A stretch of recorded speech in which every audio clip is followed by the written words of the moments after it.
Good morning, boys and girls, and it is Monday today, and your new pack of work, if you haven't collected it yet, is available for collection in school. So pop along to school into the reception area and your pack will be there for you.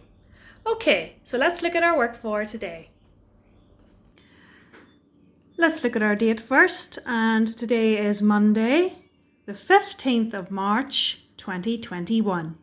Monday, the 15th of March, 2021. Now your week 9 pack only covers 2 days, today and tomorrow, because this is a very short week.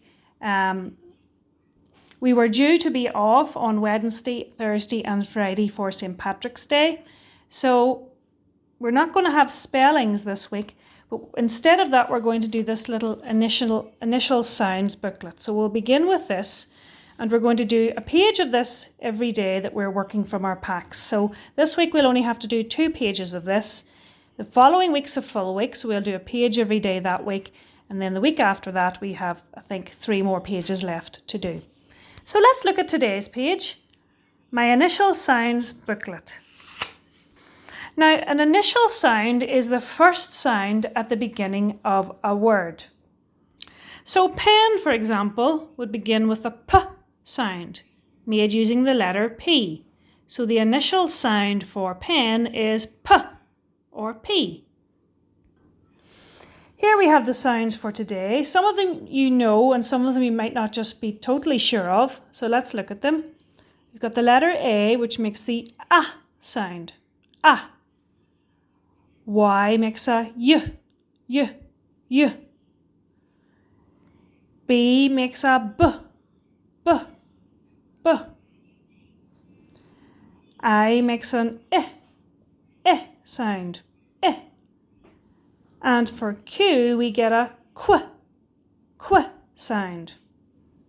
So here are our pictures. Apple. Ink. Now this is ink from the olden days, boys and girls. People used to write with a feather and they would dip it in a pot of ink to do their writing. Ink. Queen, queen. Yo-yo, yo-yo. And bananas, bananas. So match the picture to your sound and then you can colour in the pictures if you have time. So as I said, no spellings due to the short week, so we're going to move on to our literacy, and today we have a comprehension, and it's all about St. Patrick, because as we know, on Wednesday it will be St. Patrick's Day. So let's read through our text and then look at the questions. St. Patrick's Day. St. Patrick's Day is named after St. Patrick. It is on the 17th of March every year. Who was St. Patrick? Lots of things that we know about St. Patrick come from the letters that he sent. People think that St. Patrick was born in Britain. He was born around the year AD 387. Pirates made him go to Ireland and be a slave. What did St. Patrick do? St. Patrick started to pray. He became a Christian. He went back to Ireland to tell Irish people about his faith. So that means he went back to tell them all about God. He made lots of churches. So even though St. Patrick was stolen when he was younger and taken to be a slave working hard in Ireland, he still, after he escaped, he still wanted to come back to Ireland to teach the people there all about God. And that is why he is so special. So let's look at the questions. When is St. Patrick's Day? Tick 1. The 17th of March, the 17th of May, or the 17th of June. Where do people think that St. Patrick was born? Tick 1. Ireland, Britain, and Rome. Which one do you think he was born in? Now, not where he was taken to, but where he was born. Which of these do people think is true? Tick 1. St. Patrick was made to go to Ireland by pirates. St. Patrick sent letters to pirates. St. Patrick was a pirate. Oh my goodness. Which one do you think is true? When is St. Patrick said to have been born? Tick 1. AD 38, AD 378 or AD 387.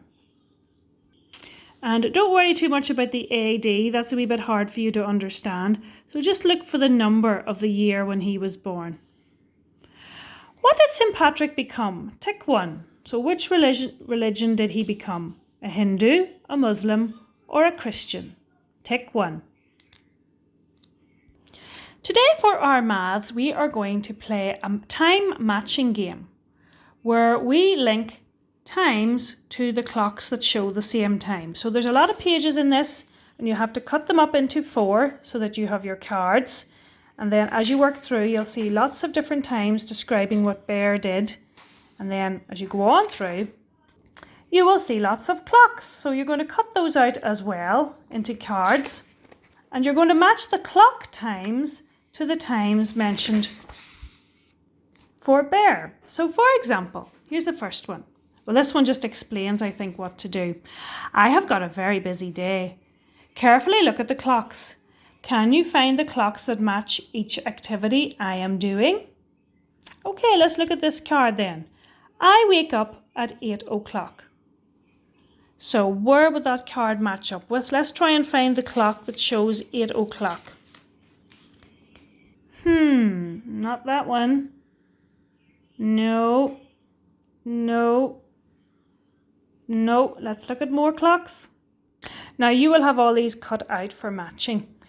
Nope, don't see it yet. 8 o'clock we're looking for. 8 o'clock. Do we see it anywhere there?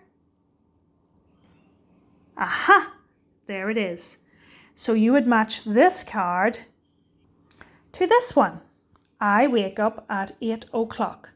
So you need to cut out all your cards and maybe work on the floor for this because you need space to sort them out, and then match the information to the correct clock. And Bear has a very busy day, so there are a lot of cards to cut out and match to the clocks. So that is your work for today, boys and girls.